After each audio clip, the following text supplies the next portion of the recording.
ناظرین، خلیل علی پروڈکشن کی طرف سے میں ہوں آپ کا میزبان پروفیسر جمیل احمد۔ جیسا کہ آپ جانتے ہیں کہ خلیل علی پروڈکشن کی طرف سے یہ تفریح کے ساتھ ساتھ دیگر سرگرمیوں کو متعارف کرانے کے لیے ہم نے مختلف شخصیات کو کلام شاعر بازبان شاعر کے سیگمنٹ میں مدعو کیا ہے۔ تو آج کے ہمارے شخصیت جو ہمارے ساتھ موجود ہیں، یہ ہریانوی، سرائکی اور اردو زبان میں بھی شاعری کرتے ہیں۔ تو آج ہم آپ کی ملاقات کراتے ہیں جناب رانا ساجد شام سے۔ رانا ساجد شام صاحب، ہم آپ کو خلیل علی پروڈکشن کے اس پروگرام میں خوش آمدید کہتے ہیں اور آپ کا شکریہ ادا کرتے ہیں۔ مزید آپ اپنا تعارف دیکھنے والوں کو اپنی زبانی خود ہی کرائیے۔ جی، سب سے پہلے تو ساجد شام دھنوٹ سے تعلق، اور تقریباً 4 یا 5 سال سے شاعری کر رہا ہوں۔ رانا نوشاد قاصری صاحب کا دست شفقت سر پہ کہ شاعری میں انہوں نے ہمیں سکھایا، انہوں نے پڑھایا ہمیں۔ ملتان سے ان کا تعلق، اللہ تعالیٰ ان کو غریق رحمت کرے۔ اس کے بعد سے ایک ادبی ورثہ دھنوٹ کے نام سے ایک تنظیم جو کہ شعری نشست اور مشاعرے کروا رہی ہے، جس کا مقصد جو نئے لکھنے والے لوگ ہیں ان کو سامنے لے کر آنا، اور جو پرانے لکھنے والے ہیں ان کا ساتھ رہے تاکہ ہماری رہنمائی ہوتی رہے۔ مطلب کہ آپ نے شاعری کے ساتھ ساتھ ایک ادبی پلیٹ فارم بھی تیار کیا ہے جی جس جی بالکل، کے لیے آپ کام کرتے ہیں۔ جی بالکل۔ تو یہ بتائیے گا کہ آپ کا شاعری کی طرف رجحان جو ہے وہ کیسے اور کب ہوا؟ دیکھنے والوں کو یہ بتائیے گا کہ آپ نے شاعری کا آغاز جو ہے وہ کب اور کیسے کیا؟ جی، تقریباً 4 سے 5 سال پہلے جو ہے وہ شاعری کا باقاعدہ آغاز ہوا۔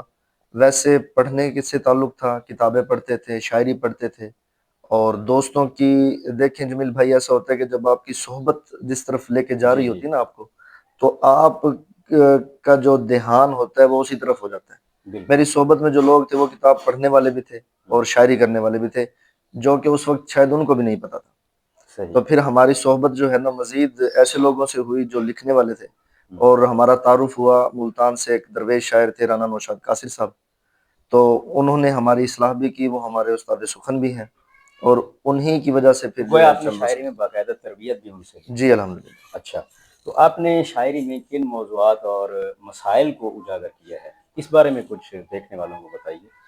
ایسا ہے کہ جب یہ شاعری ہے بیسیکلی مشاہدے کا کام، جس چیز کا مشاہدہ کر رہے ہوتے ہیں وہ شعور یا لاشعور میں وہ اس کی جھلک آپ کے کلام میں آ جاتی ہے۔ تو ہمارے ہاں جو محرومیاں ہیں روزگار کے حوالے سے ہیں، معاشرتی مسائل ہیں، زیادہ تر انہی کا ذکر جو ہے وہ میری شاعری میں خاص طور پر ہے۔ اچھا، تو اس میں آپ نے کن کن شعراء کو جو ہے وہ زیادہ پڑھا ہے یا سنا ہے؟ ایسا ہے کہ شاعری کے چکر میں یا شاعری کے شوق میں کہہ لیں، میں اچھا بلا ایم کام تھا، میں ماسٹرز تھا کامرس میں، لیکن دوستوں کی وجہ سے اور شاعری کے شوق کی وجہ سے مجھے پھر ایک بار پھر ایم اے اردو کرنا پڑا۔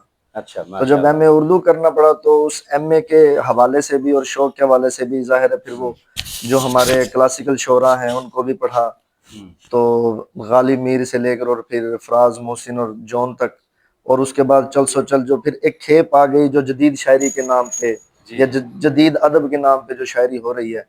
تو میں تو یہ کہتا ہوں کہ وہ جو کلاسیکل شاعری ہے اگر ہم اس کو بھی پڑھتے ہیں اور پھر جدید شاعری پڑھتے ہیں تو یہ دو جہانوں کا مزہ جو ہے نا وہ یکمشتب لے سکتے ہیں۔ واہ!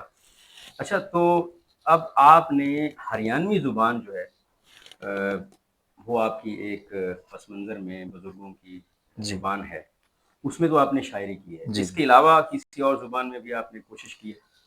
جی بالکل، ہریانوی زبان تو میرا میجر ہے، میری ماں بولی بھی ہے، اور اس کا ایک اور وجہ یہ ہے کہ اس زبان میں ادب پہ کام ہوا نہیں تھا، تو ہمارے استاد محترم کی وجہ سے ایک کھیپ ہے جو اس شاعری پہ اور افسانے پہ اور نثر پہ کام کر رہی ہے، تو اس وجہ سے ماں بولی کی محبت میں، اور دوسرا اردو میں بھی جی میں نے شاعری کی کوشش کی، اور ہماری جو علاقائی زبان ہے سرائکی اس میں بھی میں نے کوشش کی۔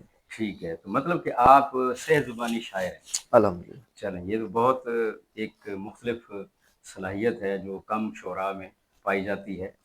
تو آج آپ سننے والوں کو اپنا کوئی نمونہ کلام کے طور پہ کچھ سنانا پسند کریں گے؟ جی ضرور۔ جی اردو میں نعت سے میں آغاز کرتا ہوں. دیکھیے گا کہ مجھ کو چنا ہے رب نے جہاں میں برائے نعت، مجھ کو چنا ہے رب نے جہاں میں برائے نعت، آتا نہیں ہے ذہن میں کچھ بھی سوائے نعت. مجھ کو چنا ہے رب نے جہاں میں برائے نعت، آتا نہیں ہے ذہن میں کچھ بھی سوائے نعت.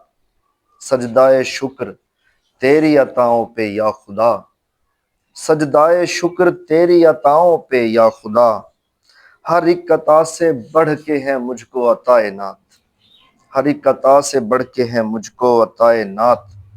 سب سے حسین، سب سے جدا، سب سے معتبر، سب سے حسین، سب سے جدا، سب سے معتبر، واللیل کہہ کے مالک و مولا سنائے نعت، واللیل کہہ کے مالک و مولا سنائے نعت. واہ، بہت خوب، بہت خوب. شکریہ. اچھا، کہتے ہیں کہ عشق ضرور کرنا چاہیے. ہم، اگر وہ کامیاب ہو گیا تو زندگی بہت اچھی گزرے گی، اور اگر وہ ناکام ہو گیا تو شاعری بہت اچھی ہو جائے آپ گی. کی سامنے آ جائے گی. تو آپ کے ساتھ بھی کوئی اس طرح کا تجربہ ہوا؟ عشق، مجھے ایک عباس تابش کا شعر یاد آ رہا ہے. جی. وہ کہتے ہیں کہ چلتا رہنے دو میاں سلسلہ دلداری کا، ہم، چلتا رہنے دو میاں سلسلہ دلداری کا، عاشقی دین نہیں ہے کہ مکمل ہو جائے.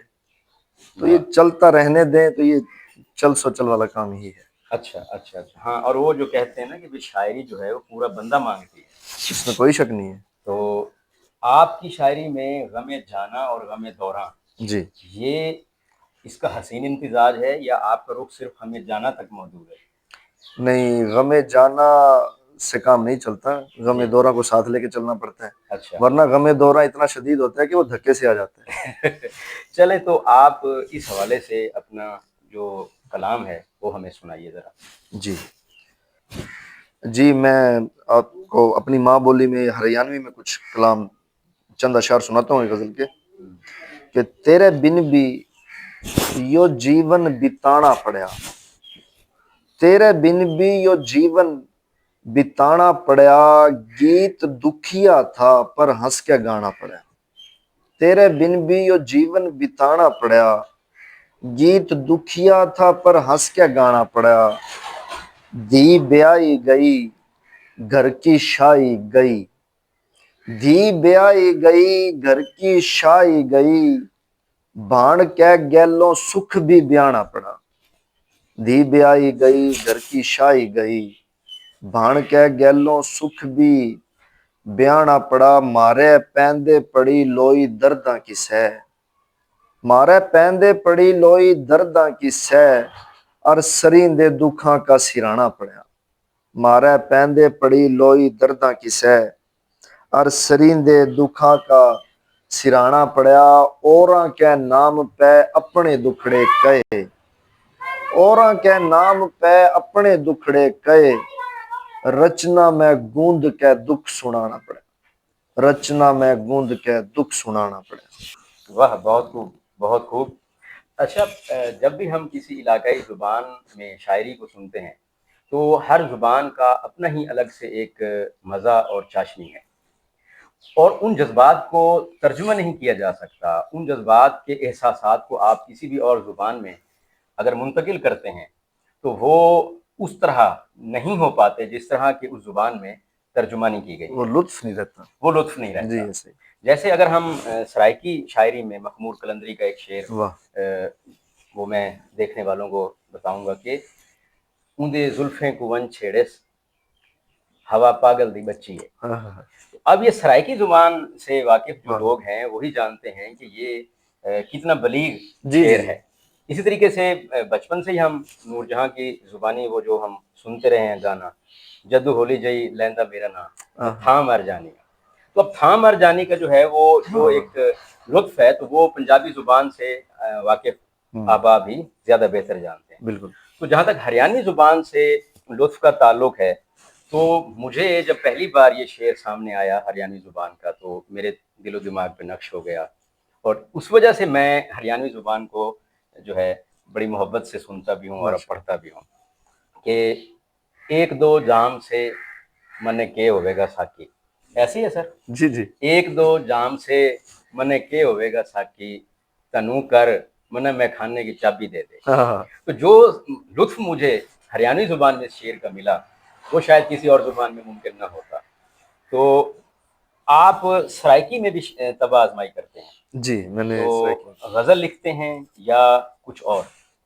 غزل پہ کوشش کی تھی. اب چونکہ سرائکی میری محبتوں کی زبان ہے, میرے دوستوں کی زبان ہے, میرے علاقے کی زبان ہے, تو عبور تو ظاہر ہے نہیں ہے مجھے اس زبان پر, لیکن چونکہ محبتیں مجھے اس زبان سے ہیں اور ملتی ہیں تو میں نے ایک کوشش کی تھی. تو اس کے چند اشعار میں آپ کو سنا دیتا ہوں. میٹھی زبان بھی کہی جاتی جی بالکل میٹھی ہے. زبان بھی. جی سرائکی زبان میں چند اشعار دیکھیے گا کہ کوڑیا بے وفا دا کیا بنسی, واہ.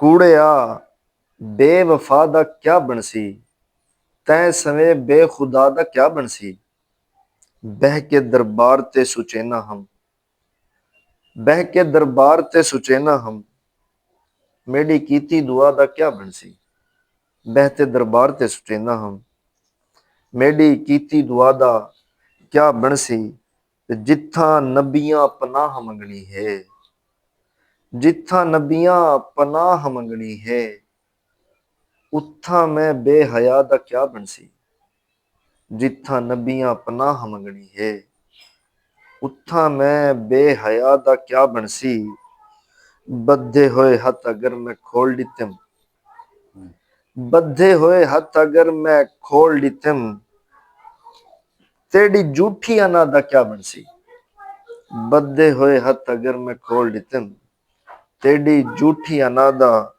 کیا بنسی, تیرے پیراں تے لب رکھے سوچا, تیرے پیراں تے لب رکھے سوچا, ول تیری ہاں یا نا دا کیا بنسی, واہ.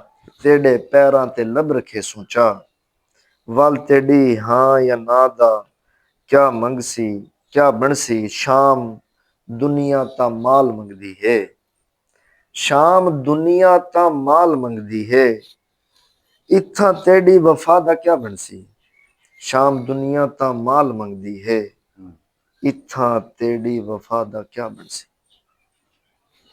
بہت خوبصورت.